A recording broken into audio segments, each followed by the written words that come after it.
கண்டன்னு 2 சகோதரர்கள் இருந்தனர். வேட்டையாடி வாழக்கூடிய தொழில் தான் அவங்களுக்கு. கண்ணன் வேட்டையாடும் பொழுது புலியால விழுங்கப்படுறான். அவனை தேடி வில்லி அலையறான். எங்க தேடியும் கிடைக்கல. ரொம்ப சோர்வாகி ஒரு மரத்துக்கு கீழே படுத்து தூங்கும் பொழுது வடபத்ரசாயி அவனுடைய கனவுல தோன்றி புலியால் விழுங்கப்பட்ட தம்பியை தான் தருவதாகவும், இந்த இடத்துல மறைந்திருக்கிற என்னை எடுத்து இந்த காட்டு பகுதிய நகரமா மாத்தி ஒரு திருக்கோயில் அமைக்குமாறு சொல்றாரு. உடனே வில்லி என்ன செய்யறான், அந்த பகுதியை சீரமைச்சு வடபத்ரசாயியை எடுத்து அங்கு பிரதிஷ்டை செய்து ஒரு சிறு கோயில் அமைக்கிறான். அதன் பிறகு அந்த பகுதியில மக்கள் எல்லாம் வசிக்கிறாங்க. ஒரு நகரமா அந்த பகுதி மாறிவிட்டது.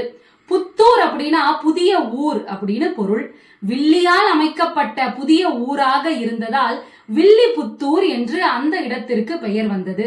அதன் பிறகு தெய்வாம்சம் நிறைந்த ஆண்டாள் நாச்சியார் அவதரித்த தலமாக மாறியதால் ஸ்ரீவில்லிபுத்தூர் என்கின்ற பெயரில் அந்த திருத்தலம் அழைக்கப்படுகிறது.